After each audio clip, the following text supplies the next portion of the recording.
हाजी साहब ने आखिरी उम्र में फैक्ट्री लगा ली और वो 24 घंटे फैक्ट्री में रहने लगे। वो 16 से 18 घंटे दफ्तर में काम करते थे और जब थक जाते थे तो फैक्ट्री के गेस्ट हाउस में सो जाते थे। हाजी साहब के मिजाज की ये तब्दीली सबके लिए हैरान कुन थी। वो 30 बरस तक दुनियादारी, कारोबार और रुपए पैसे से अलग थलग रहे थे। उन्होंने ये अरसा इबादत और रियाजत में गुजारा था और अल्लाह ताला ने उन्हें इस रियाजत का बड़ा खूबसूरत सिला दिया था। वो अंदर से रोशन हो गए थे। वो सुबह 8 बजे अपनी बैठक खोलते थे और रात गए तक उनके गिर्द लोगों का मजमा रहता था।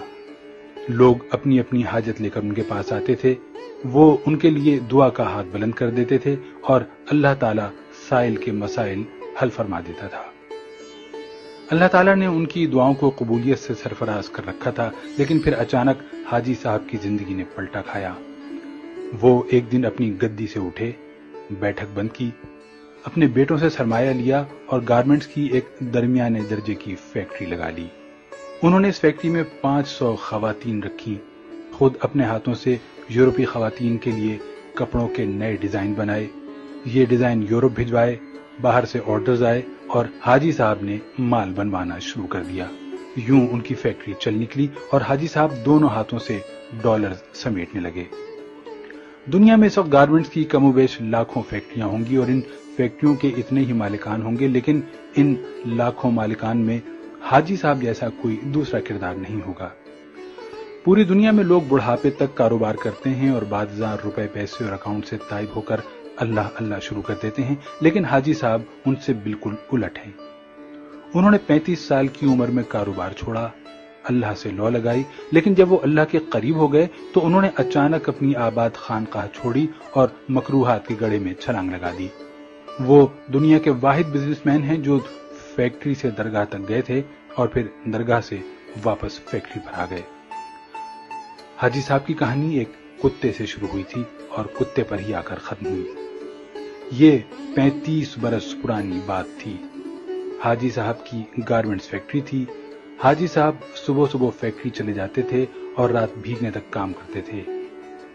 एक दिन वो फैक्ट्री पहुंचे तो उन्होंने देखा कि एक दरमियाने कद-काट का कुत्ता घिसट घिसट कर उनके गोदाम में दाखिल हो रहा है।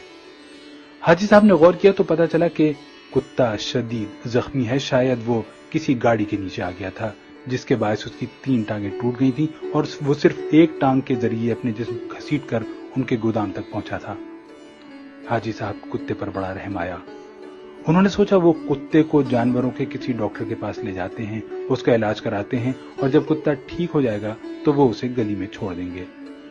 हाजी साहब ने डॉक्टर से राब्ते के लिए फोन उठाया, लेकिन नंबर मिलाने से कबल उनके दिल में एक अनोखा ख्याल आया और हाजी साहब ने फोन वापस रख दिया। हाजी साहब ने सोचा कुत्ता शदीद जख्मी है, इसकी 3 टांगें टूट चुकी हैं, इसका जबड़ा जख्मी है और पेट पर भी चोट का निशान है, चुनाचे कुत्ता अब रोजी रोटी का बंदोबस्त नहीं कर सकता। हाजी साहब ने सोचा अब देखना यह है कि कुदरत इस कुत्ते की खुराक का बंदोबस्त कैसे करती है। हाजी साहब ने मुशाहिदे का फैसला किया और चुपचाप बैठ गए। वो कुत्ता सारा दिन गोदाम में बेहोश पड़ा रहा। शाम को जब अंधेरा फैलने लगा तो हाजी साहब ने देखा उनकी फैक्ट्री के गेट के नीचे से एक दूसरा कुत्ता अंदर दाखिल हुआ। कुत्ते के मुंह में एक लंबी सी बोटी थी। कुत्ता छुपता छुपाता गोदाम तक पहुंचा, जख्मी कुत्ते के करीब आया। उसने पांव से जख्मी कुत्ते को जगाया और बोटी उसके मुंह में दे दी। जख्मी कुत्ते का जबड़ा हरकत नहीं कर पा रहा था, चुनाचे उसने बोटी वापस उगल दी। सेहतमंद कुत्ते ने बोटी उठाकर अपने मुंह में डाली, बोटी चबाई और जब वो अच्छी तरह नरम हो गई तो उसने बोटी का लुकमा सा बनाकर जख्मी कुत्ते के मुंह में दे दिया। जख्मी कुत्ता बोटी निगल गया। उसके बाद वो कुत्ता गोदाम से बाहर आया, उसने पानी के हौज में अपनी दुम गीली की, वापस गया और दुम जख्मी कुत्ते के मुंह में दे दी। जख्मी कुत्ते ने सेहतमंद कुत्ते की दुम चूस ली। सेहतमंद कुत्ता इस कार्रवाई के बाद इत्मीनान से वापस चला गया। हाजी साहब मुस्कुरा पड़े। उसके बाद ये खेल रोजाना होने लगा। रोज कुत्ता आता, जख्मी कुत्ते को बोटी खिलाता, पानी पिलाता और चला जाता। हाजी साहब कई दिनों तक ये खेल देखते रहे। एक दिन हाजी साहब ने अपने आप से पूछा, वो कुदरत जो इस जख्मी कुत्ते को रिज़्क फराहम कर रही है, क्या वो मुझे 2 वक्त की रोटी नहीं देगी?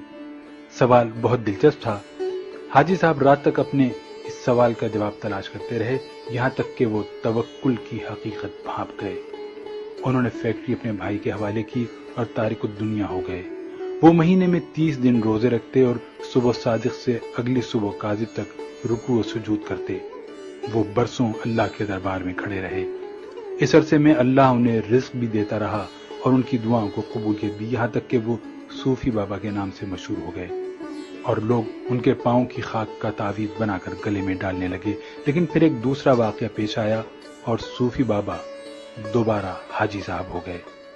یہ سردیوں کی ایک نیم گرم دوپہر تھی۔ صوفی بابا کی بیٹھک میں درجنوں عقیدت مند بیٹھے ہوئے تھے۔ صوفی بابا ان کے ساتھ روحانیت کی رموز شیئر کر رہے تھے۔ باتوں ہی باتوں میں صوفی بابا نے کتے کا قصہ چھیڑ دیا اور اس قصے کے آخر میں حاضرین کو بتایا، رزق ہمیشہ انسان کا پیچھا کرتا ہے، لیکن ہم بے وقوف انسانوں نے رزق کا پیچھا شروع کر دیا ہے۔ اگر انسان کی توکل زندہ ہو تو رزق انسان تک ضرور پہنچتا ہے، بالکل اس کتے کی طرح جو زخمی ہوا تو دوسرا کتا اس کے حصے کا رزق لے کر اس کے پاس آ گیا۔ میں نے اس زخمی کتے سے توکل سیکھی، میں نے دنیا داری ترک کی اور اللہ کی راہ میں نکل آیا۔ آج اس راہ کا انعام ہے، میں آپ کے درمیان بیٹھا ہوں۔ ان 30 برسوں میں کوئی ایسا دن نہیں گزرا جب اللہ تعالیٰ نے کسی نہ کسی وسیلے سے مجھے رزق نہ دیا ہو یا میں کسی رات بھوکا سویا ہوں۔ میں ہمیشہ اس زخمی کتے کو تھینک یو کہتا رہتا ہوں جس نے مجھے توکل کا سبق سکھایا تھا۔ صوفی بابا کی محفل میں ایک نوجوان پروفیسر بھی بیٹھا تھا۔ پروفیسر نے جینز پہن رکھی تھی اور اس کے کان میں MP3 کا ایئر فون لگا ہوا تھا۔ نوجوان پروفیسر نے ایئر فون اتارا اور قہقہ لگا کر بولا، صوفی بابا، ان دونوں کتوں میں افضل زخمی کتا نہیں تھا بلکہ وہ کتا تھا جو روز شام کو زخمی کتے کو بوٹی چبا کر کھلاتا تھا اور اپنی گیلی دم سے اس کی پیاس بجھاتا تھا۔ کاش آپ نے زخمی کتے کے توکل کے بجائے صحت مند کتے کی خدمت، قربانی اور ایثار پر توجہ دی ہوتی تو آج آپ کی فیکٹری 500-600 لوگوں کا چولہا جلا رہی ہوتی۔ صوفی بابا کو پسینہ آ گیا۔ نوجوان پروفیسر بولا، صوفی بابا، اوپر والا ہاتھ نیچے والے ہاتھ سے افضل ہوتا ہے۔ وہ صحت مند کتا اوپر والا ہاتھ تھا جبکہ زخمی کتا نیچے والا۔ افسوس، آپ نے نیچے والا ہاتھ تو دیکھ لیا لیکن آپ کو اوپر والا ہاتھ نظر نہیں آیا۔ میرا خیال ہے کہ آپ کا یہ سارا تصوف اور سارا توکل خود غرضی پر مبنی ہے، کیونکہ ایک سخی بزنس مین 10,000 نکمے اور بے ہنر درویشوں سے بہتر ہوتا ہے۔ نوجوان اٹھا، اس نے سلام کیا اور بیٹھک سے نکل گیا۔